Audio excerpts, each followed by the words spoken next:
Bien, buenas tardes a todos.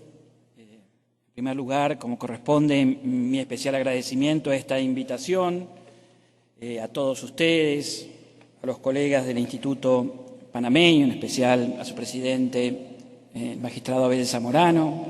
Es siempre un gran privilegio el poder hablar frente a tanta gente.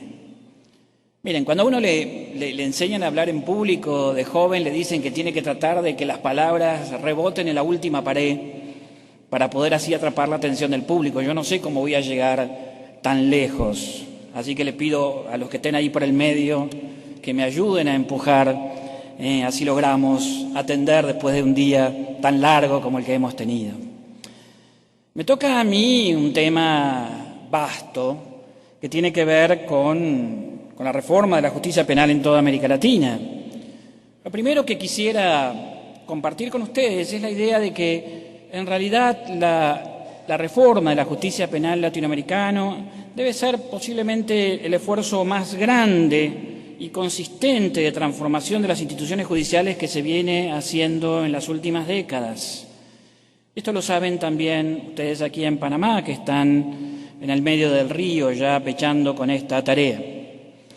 Grande porque, si bien es un proceso que comienza en congresos como hace 25 años se discutían estas ideas en congresos como hoy ya uno encuentra miles y miles de personas en todos nuestros países tratando de poner en marcha este nuevo esquema de trabajo.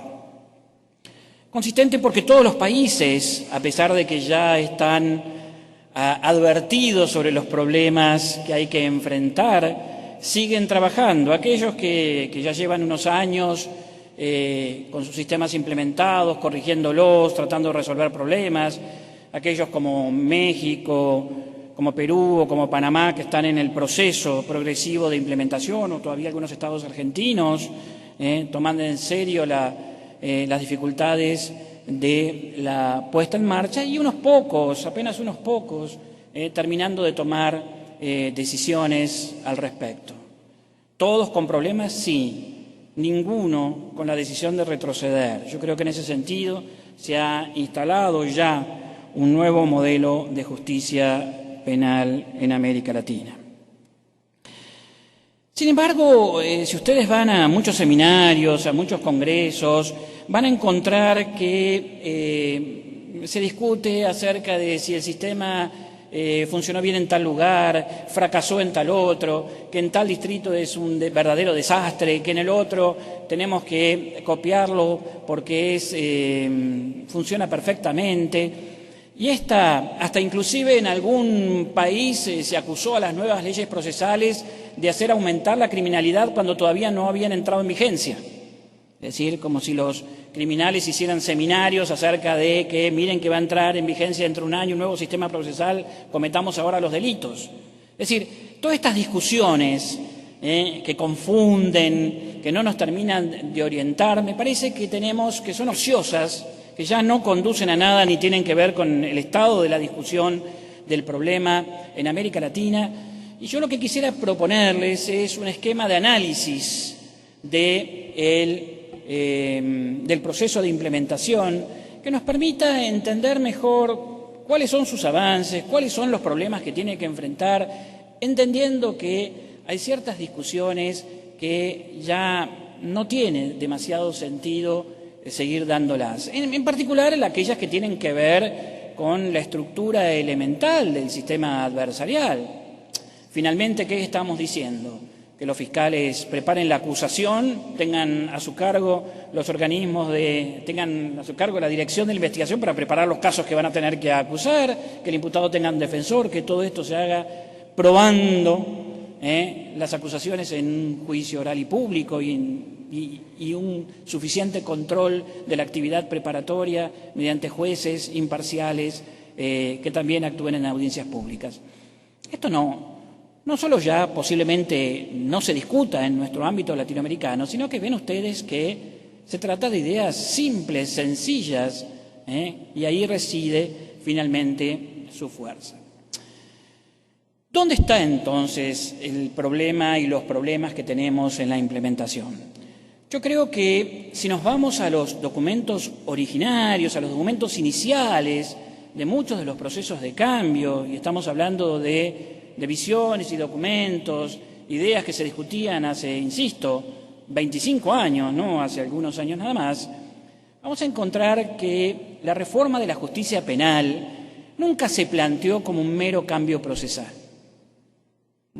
Nunca se planteó como un mero cambio procesal, y si así hubiera sido, posiblemente hoy estaríamos discutiendo sobre ciertas instituciones procesales, haciendo derecho procesal comparado, y no hubiera tenido impacto fuerte sobre la realidad, como tantas otras reformas que se habían dado a lo largo de nuestra historia, donde se cambiaban los códigos, pero uno luego iba a los tribunales y encontraba más o menos el mismo funcionamiento. Esto no ocurrió así porque desde el inicio tiene la reforma de la justicia penal una pretensión distinta, una pretensión de hablarle a problemas de la realidad, discutiendo los instrumentos, pero sin olvidar nunca que le está hablando a problemas sociales, a problemas políticos, institucionales y sociales que son extraprocesales. Lo mejor del proceso penal, lo mejor del proceso en general, es siempre extraprocesal. Por eso, la reforma de la justicia penal se planteó desde el inicio 4 objetivos mayores, que seguramente los colegas de otros países o los colegas de aquí panameños van a coincidir que también tienen que ver con 4 grandes objetivos que este país necesita. El primero tiene que ver con la necesidad de modernizar y volver mucho más eficaz la respuesta que damos al fenómeno criminal. Ese es el primer gran objetivo. El segundo gran objetivo, ¿cómo hacemos para ampliar y concretar la defensa de libertades públicas esenciales? El tercero, ¿cómo rescatamos la figura del juez? Y el cuarto, ¿cómo generamos nuevas formas de participación social en la justicia penal? Estos 4 problemas sustantivos, problemas externos a las instituciones procesales, no eran problemas nuevos.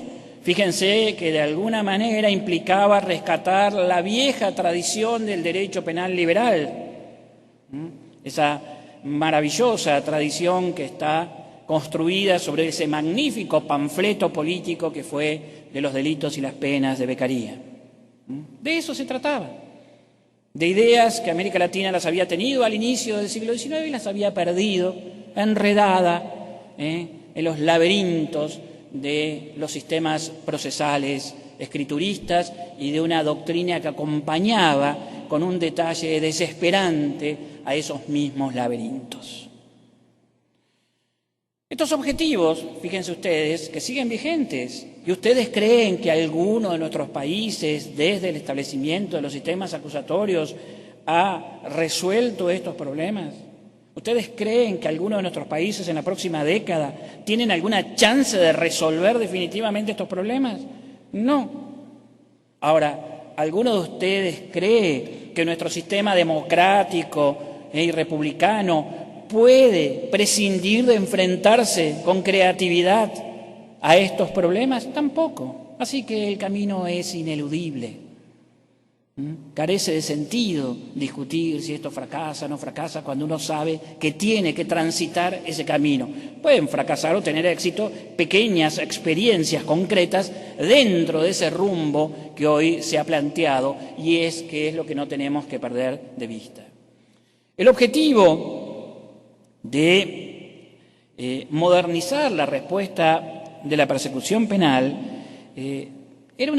significó también una gran intuición, porque si hace 20 años nuestros países no estaban preparados para dar respuestas al fenómeno criminal con instrumentos democráticos, todos de alguna manera u otra veníamos de instituciones de periodos más o menos dictatoriales, todavía hoy no tenemos ni ideas ni capacidad suficiente para dar respuesta a la criminalidad con instrumentos democráticos. Y, entre tanto, una sociedad que posiblemente también en los últimos 20 años haya tenido uno de los procesos de transformación social, económica, cultural más intensos de los últimos tiempos, ha sofisticado sus formas de criminalidad y de violencia. ¿Cuál está la diferencia? Que es un gran avance del proceso de reforma, pero también es su gran dificultad. Si uno ve la situación de América Latina hace 20 años, y eso está documentado en muchas de las investigaciones de la criminología crítica, nuestros sistemas tenían como institución privilegiada y central y única, muchas veces, no se olviden que el Ministerio Público en muchos países ni siquiera existía, digamos, y única a la policía. Y esa policía generaba una forma de respuesta a la criminalidad que se volvía incompatible con las nuevas exigencias de nuestros estados y a la vez iba generando esta autonomía policial un nivel de exacerbación de las facultades de esa misma institución, niveles de corrupción, falta de profesionalismo, como toda institución que estaba fuera de foco de sus facultades tradicionales o de facultades específicas. Hoy que tenemos un sistema de respuesta al fenómeno criminal donde hay muchos más actores, están los fiscales, está la policía, están las policías especializadas de investigación, están organismos del Estado distintos a la policía que trabajan en áreas específicas de investigación, tenemos otros organismos del Estado preocupados de tareas asistenciales y preventivas, es decir, hoy el escenario de instituciones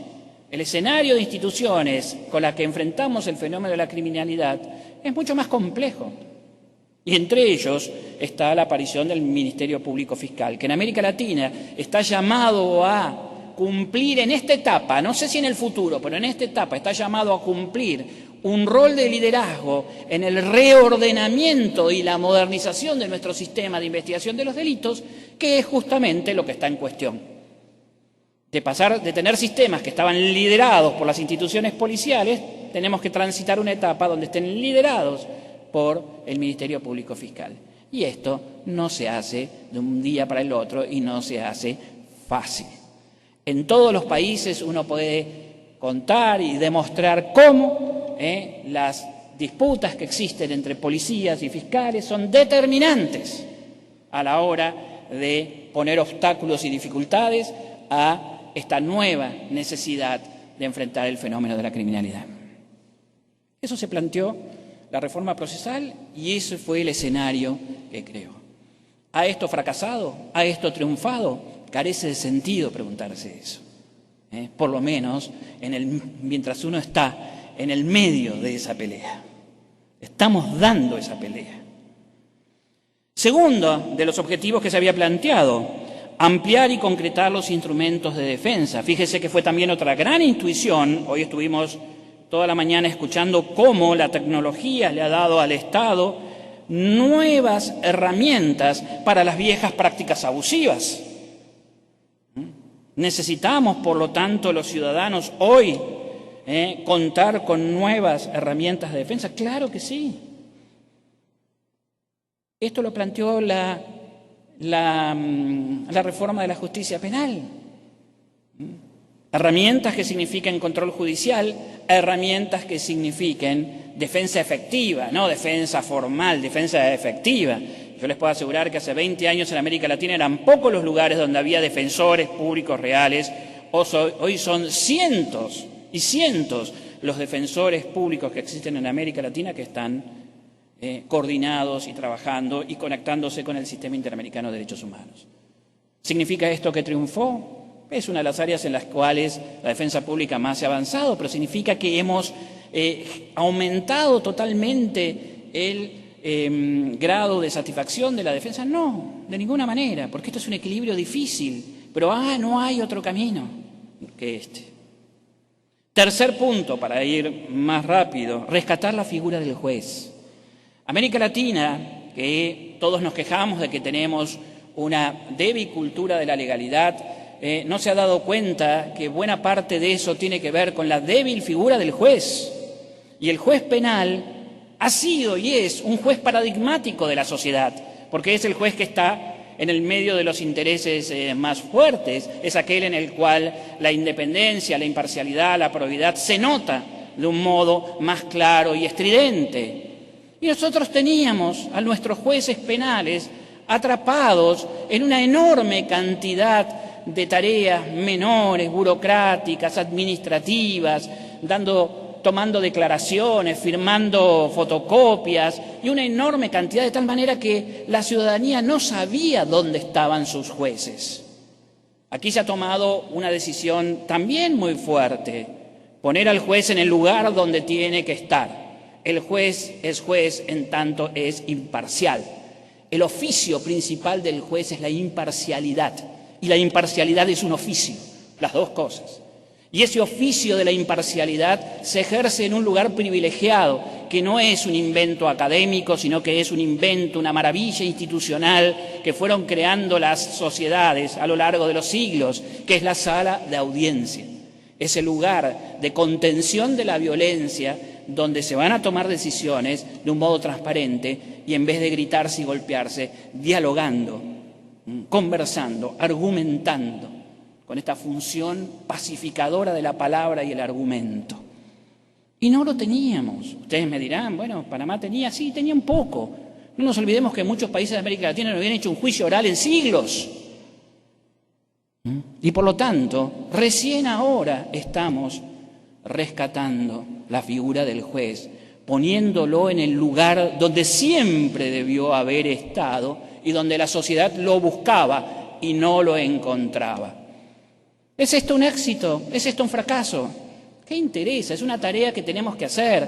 Hay jueces que han descubierto el oficio de juez el día que se sentaron en la sala de audiencia, y hay otros que el día que se sentaron en la sala de audiencia están viendo por dónde salir corriendo o esconderse atrás de un nuevo expediente. Bueno, esto habrá que fortalecerlo. Y hoy estamos peleando por la segunda forma de rescatar la figura del juez, que es destacar y rescatar el valor de la jurisprudencia, del precedente. Tenemos una enorme literatura alrededor de la seguridad jurídica, como si la seguridad jurídica fuera producto de la mera ley, voluble como volubles son nuestros parlamentos. La seguridad jurídica fundamentalmente es la previsibilidad de las decisiones judiciales. Y hoy, y esto la reforma de la justicia penal también se lo planteó, cuando se plantea el rescate de la figura del juez, tiene que ver con los nuevos modos de dictar sentencia, los nuevos modos de argumentar públicamente, los nuevos modos de asegurar la calidad de las decisiones, los nuevos sistemas recursivos que se están desarrollando. Ha triunfado esto, ha fracasado, no importa, ese es el objetivo y esa es la tarea cotidiana. Y por último, la cuarta gran tarea, que fue también una gran intuición, fue generar nuevas formas de participación social. No solo la tradicional, que por algo es una de las grandes peleas del pensamiento liberal y republicano de hace 200 años, que es el jurado, la participación ciudadana, que por suerte está volviendo a ganar terreno en América Latina, sino esta nueva forma de participación que tiene que ver con los sistemas acusatorios materiales, con la participación de la víctima, con el respeto a la víctima, dejando que los intereses fluyan realmente en el proceso. Esta forma de participación social, que por otra parte fue de alguna manera intuitiva de un fenómeno que iba a ocurrir, que es el restablecimiento de la publicidad en nuestra justicia. Durante décadas el derecho procesal en general y el derecho procesal penal habló de la publicidad y no le daba mayor importancia más allá de las declaraciones grandilocuentes, porque la publicidad no existía. La publicidad podía haber existido en otras sociedades del siglo XIX, cuando eran sociedades pequeñas y la publicidad más que nada era el control de ciertos grupos o clases sociales sobre sus compañeros, que eran los jueces. Pero después había desaparecido en las ciudades. Solo en los últimos 20 años la publicidad vuelve a tener sentido en el proceso penal, con sus grandes virtudes y con sus grandes debilidades dentro de esta nueva forma masificada de publicidad. Pero lo cierto es que hoy la justicia necesita tener un nuevo diálogo con la sociedad, directo, sino queda atrapada en la publicidad indirecta, manejada muchas veces por intereses y corporaciones. Ven entonces que esto es el modo de entender lo que se planteaba la justicia penal y cómo creaba una enorme cantidad de instrumentos instrumentos procesales para tratar de cumplir con estos objetivos. Esto es, ni más ni menos, lo que todos los países están tratando de poner en marcha. Esto es lo que Panamá ya ha puesto en marcha en un distrito, ahora empieza otro, lo pondrá pronto en el resto del país. ¿Cuáles son los obstáculos que tenemos para esto? Miren, yo quisiera superar la discusión sobre los obstáculos inmediatos, que no hay suficiente presupuesto, que la gente no está preparada, que no se planifica adecuadamente. Todo eso existe y podemos poner y cansarnos de ver ejemplos y demostrar los efectos inmediatos que eso tiene en cada una de las puestas en marcha. Pero al final del día, al final de unos cuantos años, todo eso va a pasar y nos tenemos que enfrentar a obstáculos mucho más profundos, que son los que hoy están influyendo de un modo más notorio, y que cuanto antes los captemos, vamos a poder trabajar sobre ellos, porque no son de simple resolución. El primer obstáculo tiene que ver, el primer conjunto de obstáculos, insisto, que no son los inmediatos, tiene que ver con esto que llamamos el esfuerzo del desmontaje. Existe un error bastante común en todos los que diseñamos instituciones, tanto en el ámbito administrativo como en el ámbito institucional, que es creer que cuando uno diseña una institución está ante una tabula rasa, es decir, no hay nada y uno puede juntar y crear la institución. Esto, sobre todo cuando se hace a través de sistemas normativos, produce inmediatamente graves dificultades, porque toda construcción institucional, toda determinación de lo que uno quiere hacer a través de una norma, siempre se enfrenta a algo que ya se viene haciendo. Hoy, la nueva hermenéutica del proceso penal, valdría para otros, que es lo que nos dice: miren, definamos con claridad lo que queremos hacer, pero tengamos la misma claridad acerca de aquello que debemos dejar de hacer, porque en la lucha de estas dos sistemas normativos, el anterior que manda lo que ya se venía haciendo y esto, va a estar la discusión, ahí se va a resolver el problema de la eficacia normativa. Si yo digo a una norma, haz esto, es porque quiero que dejes de hacer algo que venías haciendo. Y esto todavía inclusive la teoría de la interpretación del derecho no lo tiene, no lo expresa con toda claridad. En el caso nuestro, el desmontar los modos como veníamos administrando justicia penal nos cuesta muchísimo más de lo que creíamos. Dentro de este desmontaje, que alcanzaría para hacer todo un larguísimo seminario, hay 3 puntos que quiero destacar. Si hoy me preguntaran a mí cuál de todos los obstáculos permanentes que existen, de los obstáculos más importantes que existen para cambiar nuestra justicia penal, ¿a cuál le doy más importancia? Diría a la cultura del trámite. ¿Y qué es esta cultura del trámite? Bueno, algo muy simple y de una terrible fuerza. Nosotros, los abogados, convertimos todo el funcionamiento de la justicia penal en el desarrollo de trámites. Hacemos trámites. Si yo les pregunto a muchos de los que están acá qué es lo que hacen mañana, bueno, mañana es sábado, el lunes, cuando llegan a sus oficinas, me dirán, bueno, tramitar expedientes, oficios, solicitudes, registros, tramitamos. Y por lo tanto creemos que cambiar de Código Procesal Penal es cambiar de trámite. Fíjense, una de las críticas más recurrentes a los nuevos códigos es que son códigos desordenados.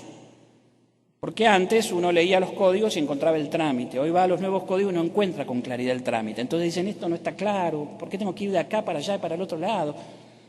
Eso es no entender, digamos, lo que se está diciendo. Los códigos son cajas de herramientas, no son una guía para hacer trámites, porque la justicia penal no es hacer trámites.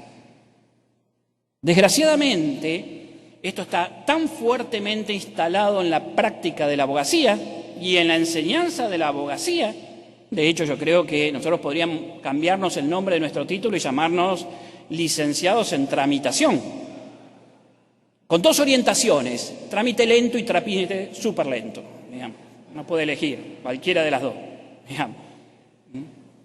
Pero esto genera un efecto negativo muy importante a la hora de poner en marcha los nuevos sistemas.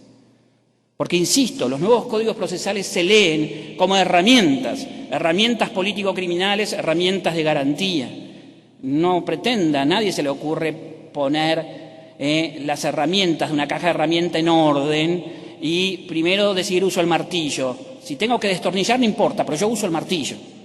Después uso el destornillador. Si ahora tengo que martillar no me interesa, ahora corresponde usar el destornillador. Y así en una sucesión que nos hace desentendernos y posiblemente lo más simple que yo tenía que hacer, que era clavar un clavo, no lo podemos hacer con un destornillador o con una cinta métrica, que era lo que correspondía según la secuencia. Esto, romper la cultura del trámite y cambiarla hacia la cultura del litigio. En Dominicana claramente lo habían convertido en un lema de su reforma, del trámite al litigio. Porque el litigio, y acá Piovenda lo dice de un modo formidable cuando habla de las formas procesales, de lo que se trata es que tomemos un conflicto, lo sometamos a las formas procesales, que son formas de pacificación, y allí tenemos un litigio que es un conflicto formalizado. Y la justicia, ahora nos va a decir Carrara, es un gran sistema de formalización para pacificar, para gestionar conflictos. Pasar de una justicia penal del trámite a una justicia que gestiona conflictos es un desafío que hoy nos tiene atrapados en la mitad del río y nadie todavía, ninguno de los sistemas, termina por decidirse. Ahora, tampoco es cierto que la vieja cultura del trámite ha ganado. Por eso, si uno va a ver la realidad de los sistemas nuevos, ¿qué encuentra? Sistemas desordenados, tan desordenados como los códigos, porque estamos en el medio de una fenomenal pelea, de un fenomenal duelo de prácticas, como lo llamamos, entre dos concepciones muy profundas de cómo administrar la justicia. ¿Es esto éxito? ¿Es esto fracaso? Es inaplicable esa categoría.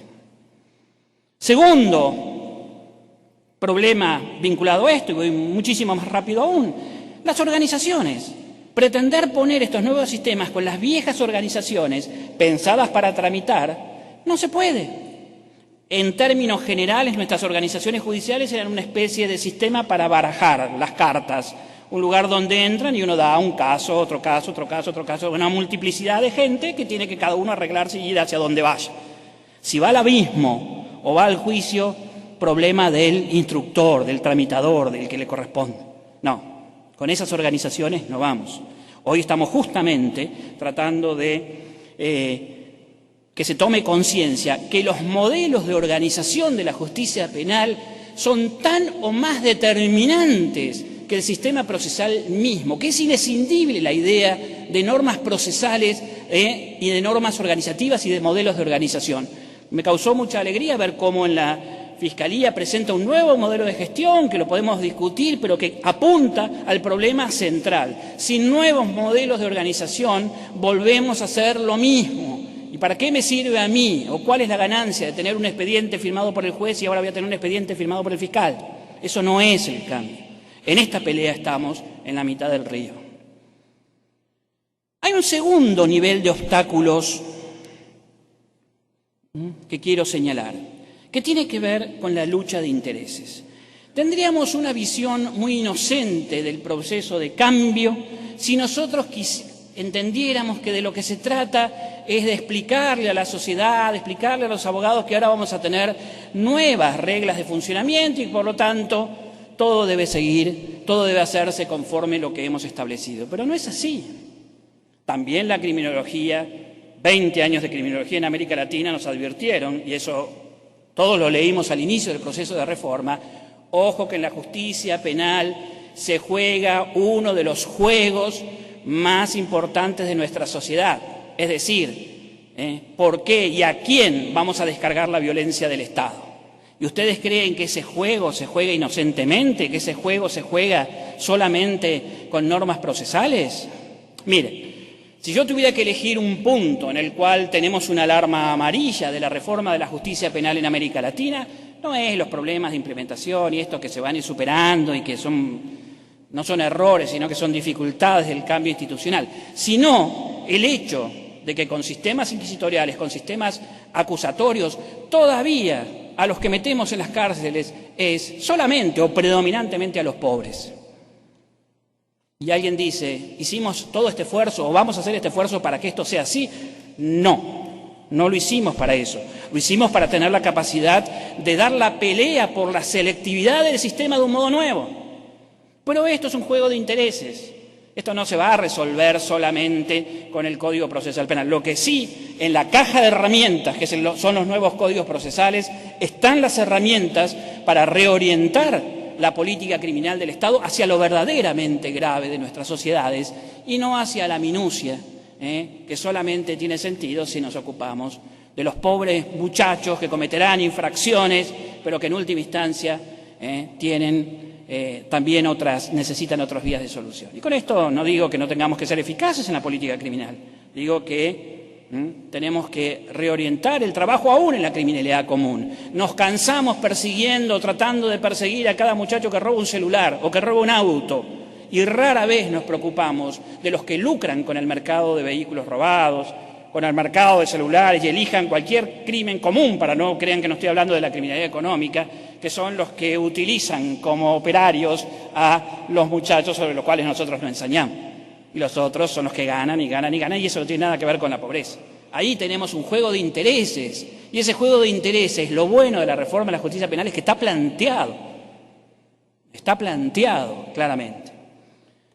Segundo juego de intereses, que también hay que tenerlo claro, es el hecho de que este rescate de la figura del juez no está claro a quién le sirve.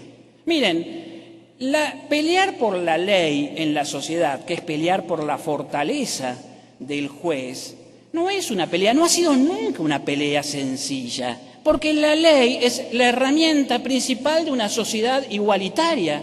¿Y por qué razón quienes ostentan privilegios van a querer que en una sociedad se respete la ley? La ley es el instrumento del más débil, no del que ostenta privilegios. Y en América Latina, que vivimos en el continente de la inequidad, digamos, la pelea por la ley es una larga pelea política y es una pelea por los jueces, que muchas veces, desgraciadamente, los mismos jueces no quieren darla. Entonces, cuando les decimos de un modo paradigmático el juez penal es un juez que plantea con claridad estos problemas a la sociedad y plantea con claridad la vigencia de la ley, bueno, ¿cómo esto no va a estar atravesado por intereses? Hay que saber leer los intereses que están en juego en la justicia penal para darse cuenta las dificultades de la implementación. ¿Es esto éxito? ¿Esto es fracaso? Son peleas de la democracia. Son peleas de la democracia que seguirán todavía un buen tiempo y, por suerte, Panamá hoy suma sus brazos de la manera que lo está sumando. Y, en último lugar, el último nivel de obstáculos tiene que ver con el hecho de que para muchas de estas nuevas tareas, para la superación de estos obstáculos de fondo, no tenemos aún un saber nuevo, un saber consolidado. Y esto es bastante grave. Fíjense, o por lo menos nos tiene que llamar para ponernos a trabajar. Miren, es raro el país, es raro el Congreso, es raro el seminario donde comencemos a hablar del derecho procesal penal, de la justicia penal, con una base empírica. El derecho procesal o el derecho penal son parte, como todo el derecho, de la teoría social. Y a nadie se le ocurriría no hablar con una mínima base empírica de lo que ocurre, de lo que logramos, de lo que no logramos. Y uno recorre América Latina y los datos que existen sobre el funcionamiento del sistema penal son débiles, nadie los usa. El otro día estaba en un país, que no lo nombro para no generar susceptibilidades, donde la divergencia entre el simple conteo de homicidios, no de un problema menor, de homicidios entre la policía y el Ministerio Público, el simple conteo era del 100%. No se sabía si había 1.000 muertos o 2.000 muertos, y se pretendía hacer política criminal. Uno decía, miren, ¿por qué no nos ponemos de acuerdo y contamos cuántos muertos hay a ver qué tenemos que hacer? Y uno recorre todos los países y la información no existe en las universidades, no existe, estoy exagerando porque hay gente que está tratando de hacerlo, pero la debilidad que tenemos, ahí tenemos un gravísimo problema en el cual los procesalistas tenemos que poner las barbas en remojo. Hay un segundo problema que tiene que ver con la misma característica del derecho procesal. La teoría del derecho procesal que nosotros utilizamos no es una teoría pensada en abstracto, es el corpus teórico desarrollado por el sistema mixto o inquisitivo reformado. Es el producto teórico de la incorporación de la legislación francesa al mundo centroeuropeo, fundamentalmente Alemania e Italia, que generó un tipo de conceptos específicos que tratan de explicar ese derecho procesal. Hoy, que hemos dejado atrás el modelo mixto, todavía pretendemos explicarlo con los conceptos del derecho mixto en los sistemas adversariales, y no se puede. Quien pretende explicar, por ejemplo, las características del Ministerio Público con categorías como poder requirente, que son tradicionales en la estructura de los acusatorios formales del sistema mixto, no va a entender nunca qué es el Ministerio Público ni va a poder explicar los nuevos fenómenos. O quien pretenda explicar los nuevos fenómenos de selectividad de la acción del Estado y de distribución de tareas político-criminales entre víctimas, instituciones intermedias y Ministerio Público con el viejo concepto de acción pública, no llega a ningún lado. Hoy le tenemos que pedir al derecho procesal penal un enorme esfuerzo de crítica y superación de los conceptos. Y esto se logra mediante la comprensión de su historicidad. Bueno, termino pues diciendo que el proceso de implementación en América Latina es un proceso complejo. He tratado de darles una visión, un esquema analítico para entender los objetivos extraprocesales, para entender los obstáculos más de fondo a los cuales tenemos que enfrentarnos. Lo que es realmente una alegría es ver cómo después de tanto tiempo todos los días se suma gente entusiasta, gente dispuesta a dar la pelea, porque no es una frase hecha. Por lo que estamos peleando no es por el sistema acusatorio, estamos peleando por una justicia republicana, una justicia que cumpla realmente con los postulados del Estado de Derecho y sobre todo estamos repensando y peleando por un nuevo papel para la administración de justicia en el contexto de las nuevas democracias. Muchas gracias.